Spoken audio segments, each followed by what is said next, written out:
Muy buenos días, nos encontramos hoy en el Club de los Poetas Muertos con una gran persona y una excelente profesional como es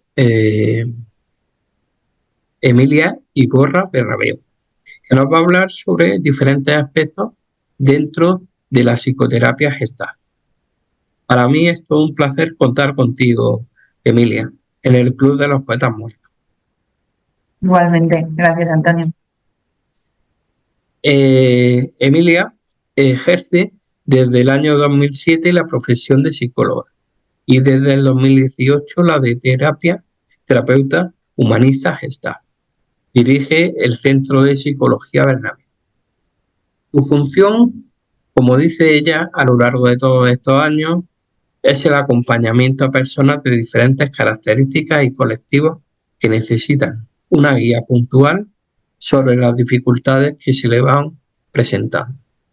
Su bagaje profesional es variado, ya que como persona y profesional inquieta ha conocido diferentes colectivos y formas de organización dentro de la salud mental, entre ellos centros de día y residencias de adultos mayores, unidades de atención en salud mental o los anteriormente llamados hospitales psiquiátricos.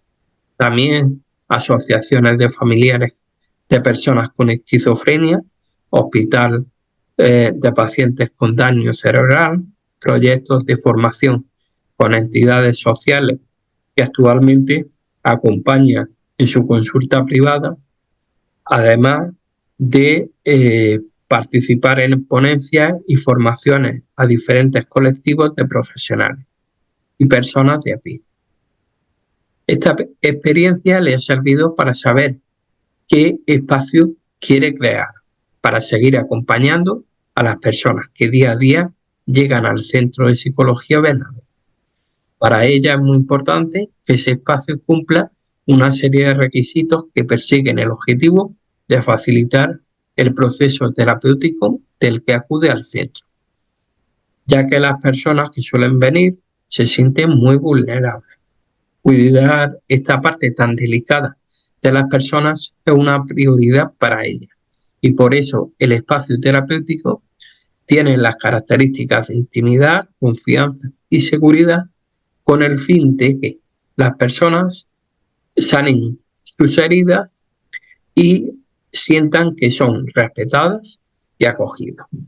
Por todo ello, no solo cuida ser una profesional preparada, sino también cuida el lugar físico donde durante una hora aproximadamente atienden a los que acuden en busca de atención psicológica.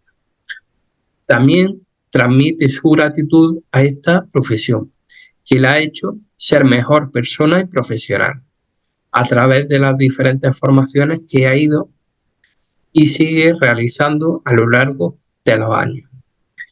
Neuropsicología, psicología infanto-juvenil, psicoterapia humanista gestal, psicoterapia en duelo y procesos de cáncer, entre otras. Quiero decirte que tienes una formación abrumadora, Emilia. Bueno, la cuestión es que a lo mejor es pero que acompaño, ¿no? Yo acompaño seres humanos con la complejidad, ¿no? Maravillosa que somos, ¿no? Porque, bueno, la mente, el cerebro, ¿no? El estudio del cerebro, luego cómo afecta todo eso a la conducta, a las emociones, al cuerpo. Somos seres multiáreas. Luego explicaré un poquito cómo concibo yo a la persona que se sienta delante de mí y desde qué perspectivas es el abordaje. Y es una constante formación para poder ir acompañando de manera más global posible, más holística, más integrativa, ¿no? Que ahora son los términos que se manejan más, afortunadamente, porque ya los profesionales empezamos a abrir la mirada desde una mirada más determinista, como era la conductista conductual, ¿no? Somos conductas, somos cognición, a otras partes como emociones, cuerpo, energía, y ya también pasamos a la parte espiritual. Ya empezamos los profesionales a contar con que esa parte también está, aunque aún hay un poquito de controversia en este tema, ¿no? Entonces, bueno, pues ese es el sentido, ¿no? de la constante formación, afortunada y agradecida de que puedo hacerlo. Y lo que no has dicho es que actualmente estoy en una formación de neurociencia, donde estoy trabajando el tema de cómo cómo la meditación atrae beneficios muy interesantes al cerebro. Y es muy chulo. He empezado hace poquito la formación, pero es muy chulo con la ponente, la maestra, es Nazaret Castellanos, que es una investigadora neurocientífica muy conocida en España y creo que en el extranjero. Muy reputada, sí, sí. Estoy encantada de poder ser su alumna. Bueno, antes de hablar propiamente del tema, me gustaría preguntarte, ¿qué te llevó a ti a estudiar psicología, Bueno, Emilia? es una gran pregunta, porque la respuesta es bastante típica. ¿Mm? La solemos responder la mayoría de los psicólogos, yo creo, ¿no? Y la respuesta es que tuve con 18 años, fíjate que aún ya eres mayor, pero bueno, en mi caso era inmadura, ¿no? De saber lo que quería, ¿no? Para mi futuro. Pero sí en ese momento tenía claro que si valía para algo, era para empatizar con los demás, ¿no? Sentir dónde estaba el otro y qué podía hacer yo por el otro. Entonces, bueno, pues por eso la puse en primer lugar. Y bueno, pues con las notas y todo, pues dio la casualidad de que era mi sitio y entré aquí en Alicante, en la UMH, en el segundo año de psicología. Además, ayer lo recordaba porque ayer tuvo la UMH un homenaje con mentores y mentoras. Yo estoy dentro del programa de mentoría para acompañar a otras personas a emprender sus negocios y como que volví a la cuna, ¿no? Así que bueno, pues eso es lo que me motivó, ¿no? Esa tendencia mía ya con 18 años a sentir dónde estaba el otro y querer estar con él o A con ella. ponerte en el lugar de la otra persona y a poder ayudarla. Sí, sí, sí, eso es. Esa sería la respuesta más habitual, ¿no? No, es que yo sentí que quería ayudar a los demás. Pues explicado un poquito más en profundidad, sería un poco eso. Esa es la motivación por la cual yo hoy me dedico a lo que me dedico. Pues muy buena respuesta, de hecho. Gracias. ¿Alguna anécdota que te haya sucedido a lo largo de estos años como especialista en este área? Bueno, muchas anécdotas. He recorrido bastante mundo, ¿no? Desde que me licencié con 23 añitos hasta ahora, ¿no? Sobre todo, recuerdo unas interesantes y es por mi paso por el centro psiquiátrico de Guadarrama. Allí tuve durante 2 años bastantes anécdotas, ¿no? Eh, pues una de ellas, quizás la más amorosa, que yo saco de aquella experiencia, que me daría para escribir un libro y no me he puesto a escribirlo, pero quizás algún día lo haga, es la de acompañar a personas que se sentían muy mal consigo mismas. En un centro psiquiátrico, pues bueno, se puede imaginar, ¿no? Que hay Claro, personas con situaciones psicológicas muy muy fuerte. complicadas, muy fuertes y muy complicadas.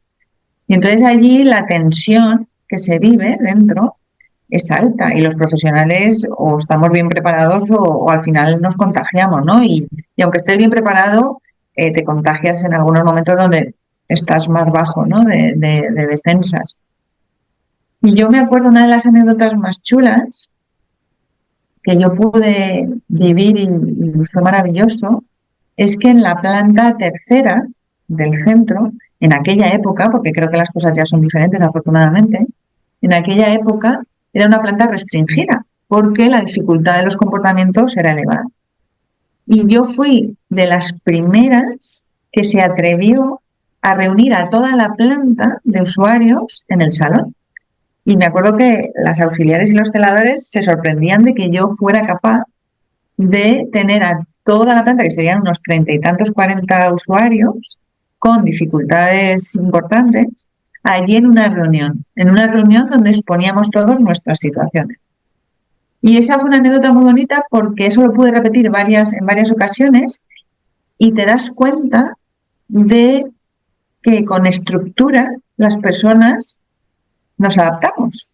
Sin estructura nos adaptamos también, entonces somos caos. Y entonces eso fue una de las anécdotas muy chulas. Y otra así brevemente fue que descubrí que cuando confías tú en alguien y le transmites esa confianza desde el cariño, desde el respeto, esa persona que hasta ese momento se ha podido comportar consigo mismo, porque al final tú puedes tener una conducta con un otro, pero al final al que te la estás haciendo es a ti. Ellos pudieron comprobar que podían comportarse de otra manera, más amorosa y más respetuosa, ¿no? Entonces, hacer hincapié, ¿no?, en que la actitud del profesional es un alto porcentaje del éxito de la relación terapéutica, ¿no? Y allí lo descubrí, pero vamos, sin ninguna duda. Ninguna Y no duda. solo una vez, no solo una vez, en varias ocasiones. O sea que esto funciona, Claro. Mm. Y ahora entrando en la temática, ¿cómo podemos definir la psicoterapia gestal?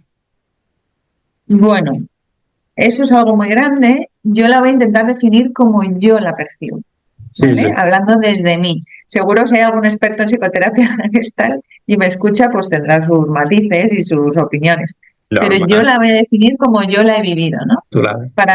Para ser un terapeuta gestal pasas por una formación intensa de 4 años aproximadamente, donde una vez al mes, durante esos 4 años, tienes reuniones grupales, o sea, son terapias grupales. Y luego aparte tienes tus tantas horas, que son bastantes, individuales con un terapeuta gestal. O sea, aprendes lo que es la psicoterapia gestal. Ahora bien, de aquello yo me he quedado, por supuesto, lo que para mí es la psicoterapia gestal. Y para mí lo que es la psicoterapia gestal, que no dista mucho de al final los requisitos primordiales de la propia psicoterapia, es que de la antigua, o sea, de la tradicional psicología, que es en la relación terapéutica es más conversacional, más desde el verbo, esta terapia lo que a mí me ha aportado de luz es que es vivencial. Se aborda lo que le está ocurriendo a la persona en el aquí y ahora. Y estos son conceptos muy de la psicoterapia gestal, el aquí y ahora, la presencia, el estar presente y el darse cuenta de lo que le está sucediendo a la persona. Por lo tanto, para mí, lo que a mí me ha traído es vivir más lo que me ocurre desde el momento presente y desde el ponerlo en el cuerpo también. Entonces ya metemos, a la psicología tradicional, ya metemos cuerpo, ¿vale? En esas dimensiones, que considero que somos las personas, de la cognición y la conducta, metemos ya cuerpo, ¿no? Y cómo las emociones se alojan en el cuerpo. Entonces ya vamos abriendo el abanico, ¿no? Qué interesante esto. Y además, cuando yo salgo de la carrera, me doy cuenta que salgo coja, que no sé tratar a una persona, porque ya me meto enseguida a trabajar en una asociación de personas con esquizofrenia en la Comunidad de Madrid, porque estoy mi primera etapa profesional en la Comunidad de Madrid, y me doy cuenta que con los conocimientos que tengo de la carrera no llego a todo lo que la persona me propone, ¿no? Y entonces, en un curso breve de psicoterapia, doy con la psicología, con la psicoterapia gestal, que me enamora. Es un módulo muy chiquitín y me enamora. Entonces, bueno, no sé si he respondido a tu pregunta, pero más o menos Sí. ¿sí? Efectivamente. Sería un poquito estas pinceladas de la psicoterapia Claro. gestal. Entonces, comentaba la perspectiva un poco que trabajaba con los pacientes, ¿no? ¿Sí? Yo me concibo, fíjate que al final todo esto habla de la experiencia de una con una misma, ¿no? Cuando te pones delante de otro, te pones en la historia del otro, por supuesto, no estás pensando en ti. Sin embargo, ¿desde dónde miras? Pues desde a veces la propia experiencia, ¿no? De tus propias heridas, de cómo tú te has ido acompañando en tus propias heridas y de esas partes que te componen, ¿no? La psicoterapia Gestalt habla de que somos un todo hecho de partes. ¿Mm? Entonces, yo concibo a la persona, y esto no es que solo lo conciba yo, ya se está hablando afortunadamente, ya estamos los expertos llenándonos de esta mirada. Yo concibo a la persona efectivamente como pensamientos, claro, tenemos una mente pensante, la mente está formada por muchas partes, entre ellas la mente discursiva, automática y negativa, que trabajamos mucho en psicología cognitiva. Estamos hechos de emociones, que son energía. Fíjate que aquí ya meto otra parte que hablaré más adelante.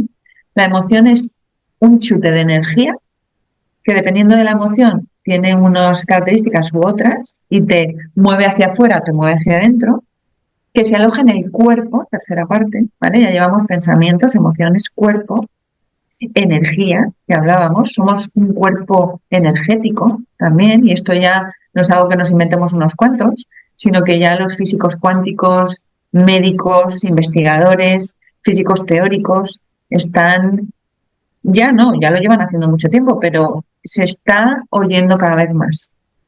Y luego ya la parte más de controversia, diría yo, porque estamos menos acostumbrados a hablar de estos temas y a tratar estos temas por desconocimiento, por miedo, por ignorancia, por lo que sea. Estamos en nuestro derecho a ser ignorantes o a tener miedo o a no querer hablar. La parte espiritual, ¿vale?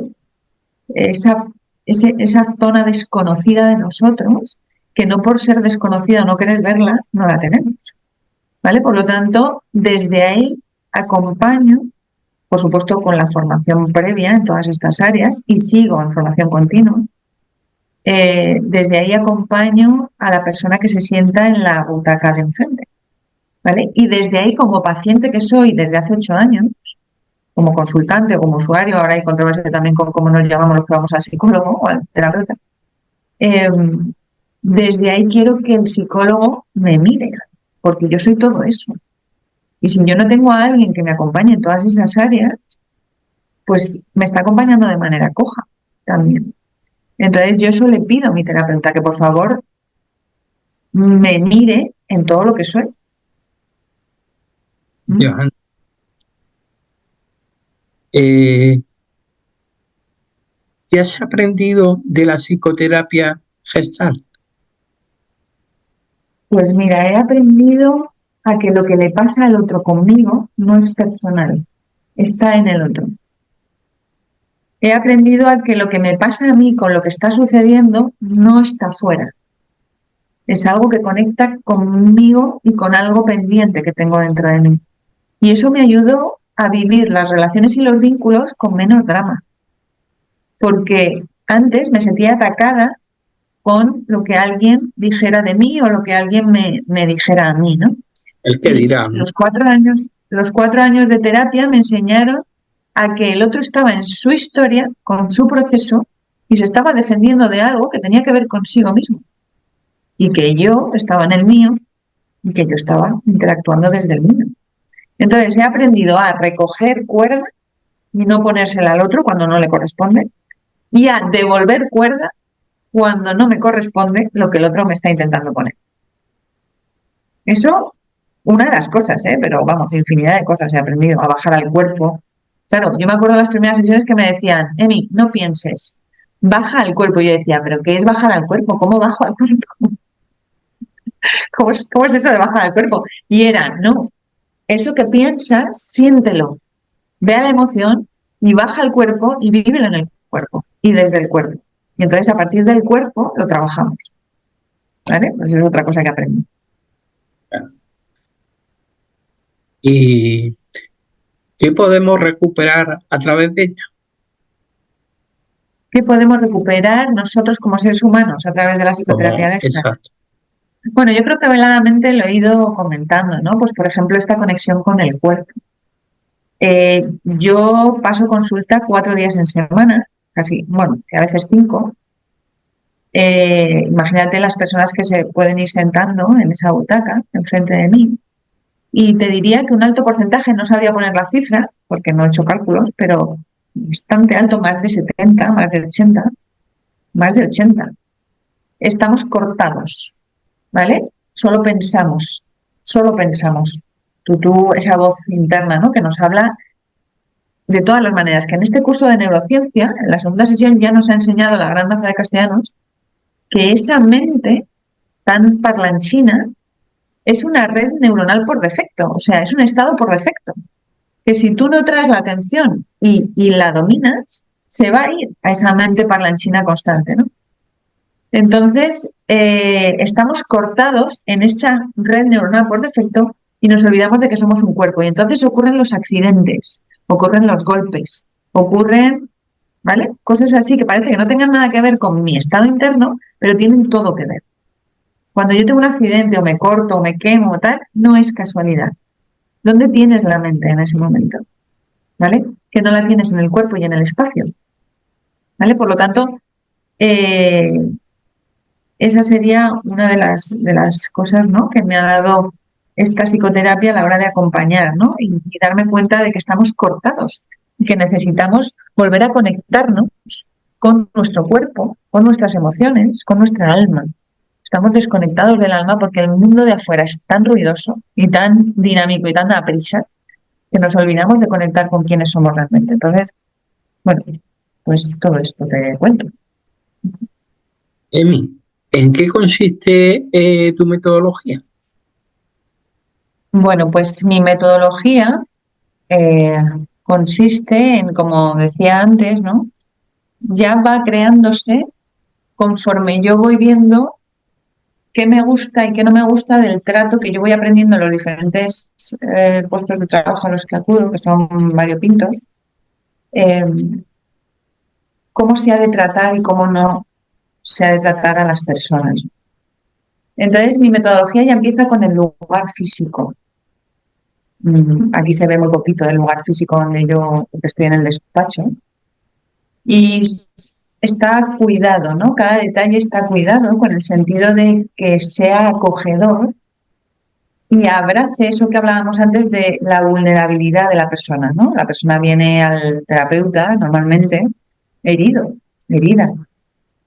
Entonces, intento cuidar todo lo que está en la sala, en las salas, para que sienta que hay paz en este lugar y se contagien. Aunque no sea de manera consciente, se contagia, ¿no? Entonces ya mi metodología empieza por ahí, gracias a todo el bagaje que yo he vivido como profesional de la psicología en estos 18 años. He podido ir construyendo esa metodología. Y además es muy gratificante oír a las personas decir qué paz hay en este sitio. Porque no solo lo cuido con los objetos, sino también a nivel energético, ¿no? Yo, todas las plantas que tengo, que son bastantes, están vivas. Porque a nivel de intercambio hay un trabajo ahí indirecto.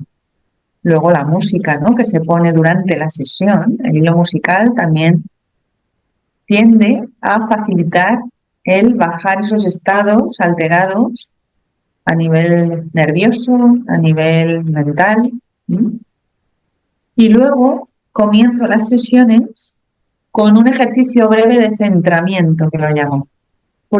Y hago hincapié en esta explicación porque entramos a un espacio sagrado, que es el espacio de conexión con uno mismo, el espacio de terapia. Venimos a eso, ¿no? A hablar de nosotros y a hablar de lo que nos pasa y a pedir ayuda para que nuestra relación con lo que nos pasa nos permita tener calidad de vida y estar tranquilos. O lo que tanto nos dicen de ser felices, ¿no? ¿Vale? Pues ese es el objetivo, ¿no? Intentar acompañarnos fuera de aquí de la mejor de las maneras. Entonces empezamos con un ejercicio de centramiento para que de todo el ruido exterior volvamos a nosotros y nos adentremos en ese espacio sagrado de terapia de la mejor de las maneras y con una actitud presente, ¿no? Presente. Entonces comenzamos cerrando los ojos y trayendo la atención al momento presente a través de una herramienta maravillosa, muy sencilla, que es la respiración. centramos la atención en nuestro cuerpo respirando e inspirando, convirtiéndonos por unos instantes en ese cuerpo respirando. ¿Qué hacemos con esto? Acallamos esa mente ruidosa, esa mente que se va a la red neuronal por defecto de la que hablábamos antes, y solo oímos lo que está ocurriendo aquí y ahora. Por lo tanto, ya estamos practicando algo muy gestáltico, que es el estar presentes en el aquí y ahora con lo que hay.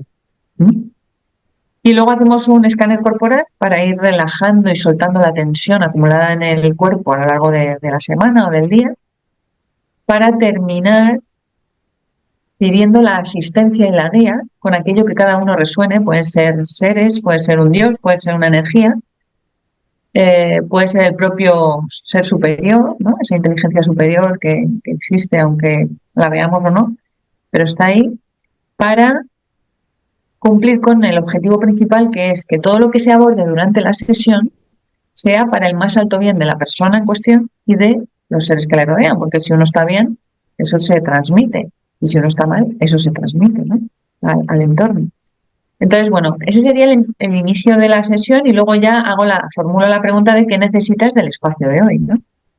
Y entonces la persona va volcando eso que quiere trabajar o que necesita. Y lo podemos hacer con un montón de herramientas que vienen de la Gestalt directamente o de otro tipo de terapias, ¿no? Por ejemplo, yo tengo aquí para la proyección, para trabajar la proyección, tengo aquí un juego de mesa que se llama Dixit, que son tarjetas con dibujos muy chulos, muy, muy trabajados, que yo uso, no está para eso el juego Dixit, pero yo lo uso para trabajar las proyecciones. Y entonces, cuando hay un atasco de la persona en alguna temática, nos apoyamos en esos dibujos para que nos dé un poquito más de información, ¿vale? Por ejemplo, esa es una herramienta. Y luego, más de la Gestalt, está la silla vacía, que lo que hacemos es una representación de roles, teatralizamos un poquito el conflicto de la persona con una parte de sí misma o con otra persona, ¿no? Pues si es con la madre, con el padre, con el amigo, con la pareja, representamos para ir comprendiendo y trayendo al consciente cuál es el conflicto y cómo podemos solventarlo. Y también son ejercicios que llaman mucho la atención y que gustan, porque es una forma diferente de lo verbal, del querer entender, del querer solo usar el verbo. Es una forma diferente de vivir lo que está sucediendo, el conflicto en este caso, pues de manera diferente. Y luego con el acompañamiento, por supuesto, del terapeuta experto, que va guiando ese trabajo con la persona. Y bueno, pues un poquito, luego también tengo una sala, al ladito de la sala que preso terapia individual, tengo una sala grupal donde están cojines, bueno, plantas, ¿no? Está todo muy preparado para una sala de meditación, de trabajo corporal, con la música, etcétera, donde si durante la sesión individual veo que es necesario trabajar un poquito el cuerpo, salimos y suelo poner algún tipo de experimento o situación, suele ser no hablada, en la que se representa el conflicto en cuestión, y usamos cojines, usamos material de la sala, el propio cuerpo, el baile, lo que sea que en ese momento se esté dando propicio para el trabajo individual. Así que bueno, pues más o menos este sería mi metodología. No está cerrada y creo que nunca la estará, ¿no? Porque las personas somos seres dinámicos, constantes y en evolución. Por lo tanto, las metodologías no deberían de cerrarse en ningún momento, porque hay una evolución constante, ¿no? Igual que los profesionales de la psicología y la psicoterapia nos formamos constantemente, la metodología de uno debería de tener, vamos, no debería, la mía tiene esa cualidad que es que está abierta siempre al dinamismo y a la evolución y al crecimiento. Claro. Así que en este momento, aquí y ahora, Antonio, te cuento que esa es mi metodología. Si mañana me haces otra entrevista, ya no lo sé. Claro.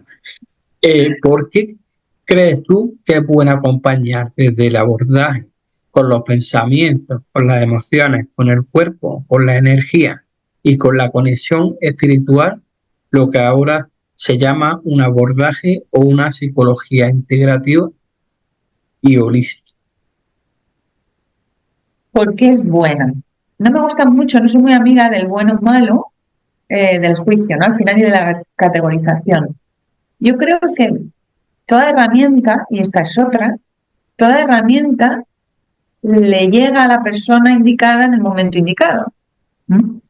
Ahora bien, si me meto en la respuesta a la pregunta, vamos a imaginarnos efectivamente que estas personas que vienen aquí, pues son herramientas, por eso siguen viniendo y pasa tiempo y siguen viniendo, ¿no?, a trabajar. A mí me gusta la mirada auténtica, ¿no?, al final de lo que somos. Y si yo te miro solo con un ojo, a lo mejor no veo todo lo que te forma. Entonces, ya no es auténtica, ya es parcial. Entonces, para mí, esta metodología o este tipo de apellido que le hemos añadido a la psicología de integrativa, como sus nombres indican, holística integrativa, acogemos una parte, o sea, acogemos de diferente manera lo que hasta ahora se entendía por psicología. Y para mí es más completo el abordaje, es más completo, porque a medida que la ciencia avanza nos estamos dando cuenta que somos muy grandes, grandes con comillas y sin comillas, somos muy grandes, somos maravillosamente grandes. Y ese grande es que hay muchas partes. Por lo tanto, la mirada desde un cuerpo, emoción, energía, espíritu y pensamiento es más grande, más coherente con lo maravillosamente grandes que somos. Entonces, desde ahí considero que vemos más al que está enfrente que desde una versión más determinista y más parcial, más sesgada, que es solo trabajar la cognición o la conducta o las emociones o el cuerpo solo, ¿no? Es como un abordaje integral, es acompañar un mismo profesional o un equipo multidisciplinar teniendo en cuenta que somos todo eso. Que somos todo eso. Igual que en la medicina hay un traumatólogo, hay un oncólogo, hay un ginecólogo, hay un pediatra, hay un, ¿no?, para todas las fases y todas las partes que tenemos. Desde la psicología, que es verdad que es menos evidente que un cuerpo físico y que un bazo, que un intestino, que un, no sé, que las mamas, etcétera. La psicología, aunque sea menos evidente físicamente, pues es una disciplina que debe de ver al ser humano como un todo. Todavía existen algunos mitos en la psicología, ¿no? Como por ejemplo, que un psicólogo no necesita a otro psicólogo. ¿Por qué crees que todavía existen esos mitos?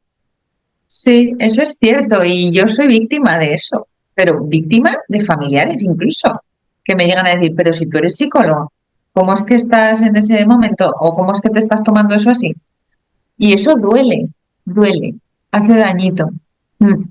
Porque yo puedo estudiar psicología durante X años de mi vida o toda mi vida y no dejar de ser persona en ningún momento y no tener por qué vivir todas las experiencias y saber afrontarlas de manera teórica, adecuada y correcta.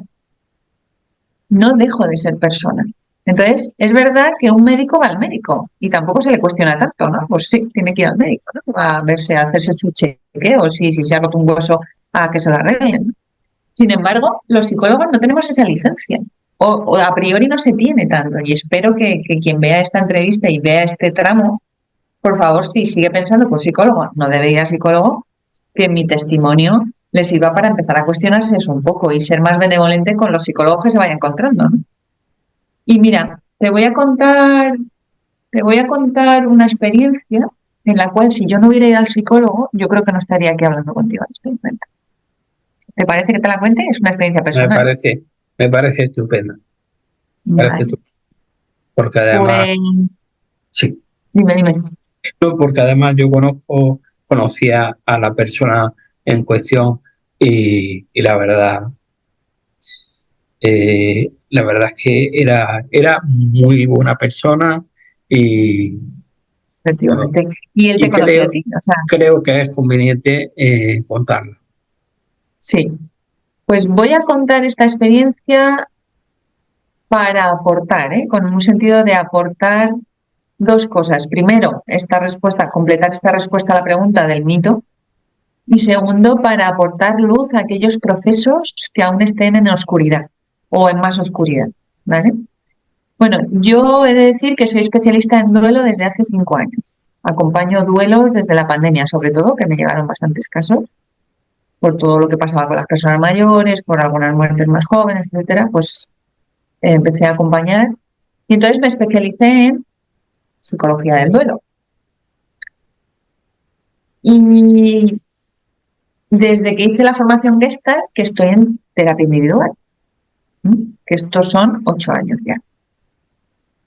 Y la vida, como es dinámica y ocurren cosas, hace 1 año y medio mi pareja fallece, que es la persona que se está refiriendo a Antonio, que nos conocimos en unas jornadas en Lorca donde yo era ponente y mi pareja vino a acompañarme y tuvieron la suerte de conocerse.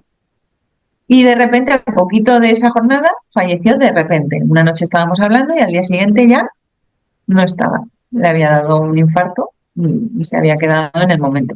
No sufrió ni nada, cosa que me alegro, y fue inmediato.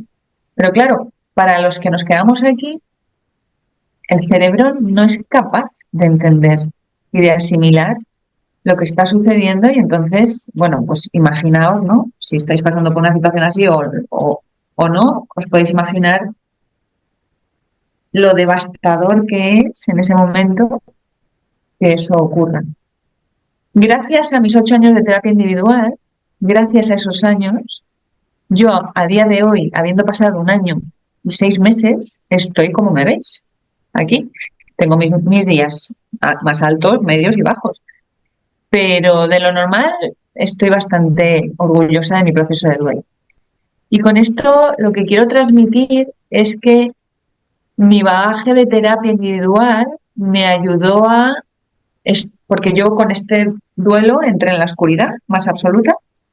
Los primeros meses fueron dudosos en cuanto a mi integridad emocional, física, etcétera. Yo no sabía muy bien qué iba a ser de mí, porque es tan devastador que te puedes perder en lo irreal, que no es irreal, porque era real, pero lo surrealista de la situación.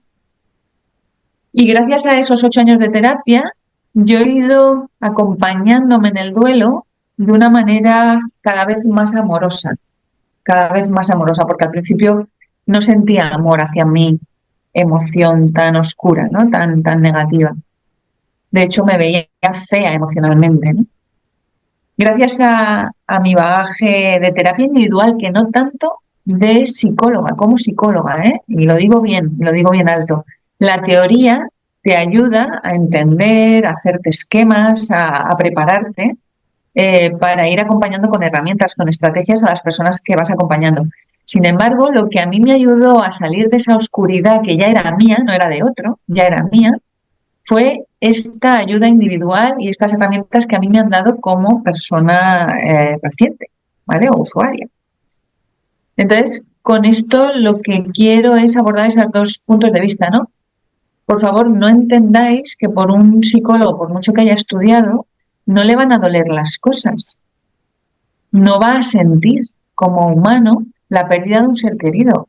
O no va a saber, en un momento determinado puede no saber qué hacer con sus emociones. Y yo tuve muy claro que cuando murió Manuel, al día siguiente estaba llamando a una psicóloga de trauma de aquí de Alicante. Y estuve durante 7 meses todas las semanas acudiendo a su consulta online. Porque yo tenía muy claro que me quería salvar de esta situación tan devastadora a priori, ¿no?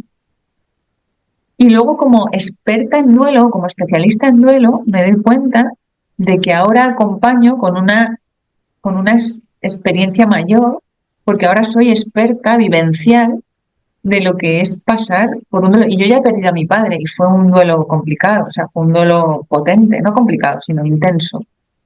Hace 10 años, yo tenía 29 años, o sea, más joven aún, más inexperta aún, con menos bagaje individual que el que tengo ahora, de terapia. Y bueno, pues un poquito aportar eso, ¿no? Y desmitificar que el psicólogo, que no tengamos derecho o que no entre dentro del esquema de lo normal, que vayamos al terapeuta. Porque es que no dejamos de ser personas y no dejamos de tener heridas, no dejamos de tener traumas, no somos perfectamente emocionalmente ya un 10. Vamos, ni lo quiero ser, también te lo digo, ni lo quiero ser, no quiero ser perfecta. No quiero saber acompañarme en esa imperfección, porque no voy a dejar de ser imperfecta, pero quiero saber acompañarme. Y gracias a que empecé a quererme en esos fondos a los que toqué, pude ir surgiendo de mí y también un compromiso conmigo, ¿no? Hubo un momento que dije, o viva o muerta, pero a medias no. Si decides vivir, adelante y con calidad. Si decides dejarte morir y que esto ya no tiene sentido y qué tal, porque estos pensamientos llegan cuando pierdes a un ser querido de repente. Y más mi pareja, que teníamos muchos proyectos. Bueno, pues tomé una decisión. Entonces también quiero lanzar este punto, ¿no? En algún momento del proceso de duelo hay que tomar una decisión. Conmigo misma, contigo mismo. ¿Cómo quieres afrontar esto? ¿Cómo quieres seguir afrontándolo? Para ti, ¿cómo quieres relacionarte contigo dentro de esto que te ha tocado vivir? Y yo aposté por quererme, por cuidarme y por volver a sonreír en algún momento de mi vida, ¿no? He tardado 1 año y pico, ahora ya siento alegría, más alegría en mí, pero la alegría me abandonó durante mucho tiempo. Es que la salud mental actualmente es clave. Definitivamente, Antonio, clave para todo, porque todo es mente. Si tú lo piensas, esta entrevista tú la estás haciendo porque tienes capacidad cognitiva de estar presente, de hablar, de comprender y también tu estado de ánimo. Tu estado de ánimo te está permitiendo estar tranquilo, atento, estás aquí con todo lo que eres. Entonces, la salud mental, la mente es todo. Todo entra por los sentidos que pasan por la mente y por el filtro de la mente. Entonces, son pensamientos, ¿no? ¿Cómo interpreto yo una situación? Es a través de mis pensamientos. Y luego que conectan con una emoción determinada, que luego somatizan en el cuerpo de determinada manera. Entonces, es fundamental, fundamental. Sí, sí, señor. ¿Cuáles serán tus próximos proyectos, Emi? Pues mira, próximos proyectos, fíjate. Este viernes 18 tenemos aquí en el centro lo regento yo, lo dirijo yo, y he invitado a una profesional de la visión natural, de un método que lo que hace es trabajar la visión con ejercicios naturales para ir reestructurando esas deficiencias que pueda tener nuestra visión. Ese es un proyecto, esta es la primera charla de un proyecto que quiero llevar a cabo para atraer profesionales que miren a los seres humanos de manera diferente a la convencional. Entonces, esta es una primera charla, luego tengo a una segunda profesional que trabaja el tema de los flujos energéticos, la armonía de la desarmonía corporal, y por eso tenemos enfermedades, sintomatologías, problemas mentales, ¿vale? Que es mi profesora de la formación energética, que ya llevo 2 años. Quiero traerla también. Ese es un proyecto a medio largo plazo, ¿vale? Que estoy, o bueno, corto, porque es este viernes ya la primera charla. Ese es un proyecto que me gustaría ir haciendo, igual que tú buscas profesionales o te buscan para este espacio de entrevistas, yo busco profesionales para mi espacio físico y online, es decir, que también hay personas interesadas online este viernes y lo vamos a hacer online también, ya me encargo yo de eso. Va a ser presencial y online simultáneamente. Pues eso, busco profesionales para llenar estos espacios para poder cuidarnos mejor. Al final todo está orientado, hay por precios asequibles, todo va a estar orientado en construirnos seres con un autocuidado natural y con herramientas que nos sirvan para ir teniendo mejor calidad de vida en nuestro cuerpo, en nuestra mente, en nuestras emociones, en nuestra energía y en nuestro espíritu. Todo eso. Me parece muy loable la iniciativa, porque es que te falta. Otro proyecto que estoy lanzando es 2 espacios de meditación y respiración consciente entre semana, aquí en el centro, de manera presencial. Son altruistas, o sea, bueno, será la voluntad para que a mí pues me faciliten el que por lo menos no cueste, yo no cobro nada, pero sí que no cuesten los recursos que se utilizan. Eh, y es un espacio para parar, respirar y acallar esa red neuronal por defecto. Traer la atención para que no se vaya todo el tiempo a esa red neuronal por defecto, ¿no? Entonces, bueno, por eso me estoy formando también de este curso de neurociencia y meditación, para que me aporte un poquito más de conocimiento y nutra un poquito más este espacio, que es grupal, tanto los miércoles a las 8 como los jueves a las 7, aquí en el Centro de Psicología de Bernabéu, que si no lo he dicho es en Alicante. Yo estoy afincada en Alicante y soy alicantina y, y aquí lo tenemos el espacio. Y bueno, más proyectos, ¿no?, que hay por ahí pendientes, ¿no? Pero tampoco quiero llenar el espacio de todos los proyectos que tengo pendientes. Pues quiero darte las gracias, Emi, por tu por haber visitado este programa El Club de los Poetas Muertos y habernos hablado un poquito de la psicoterapia gestal, en qué consiste y sobre todo ya darnos un poquito más de conocimiento sobre esta temática, que yo creo que es un poquito desconocida. Sí, ya va siendo más conocida porque ya los pacientes que llegan de internet dicen, sí, es que busqué psicoterapeuta Gestal, saliste tú, ¿no? Y ya va siendo un poquito más conocida, pero sí, aún porque, bueno, es que dentro de la comunidad de psicólogos, y aquí hay mucha controversia aún, porque, bueno, pues se considera una no ciencia porque no tiene el aval suficiente científico de investigaciones y de artículos científicos, etcétera, como para que se tenga en primera plana, como es la psicología tradicional. Y bueno, ahí estamos. Son herramientas que, a mi parecer y según mi experiencia, son muy válidas para el acompañamiento.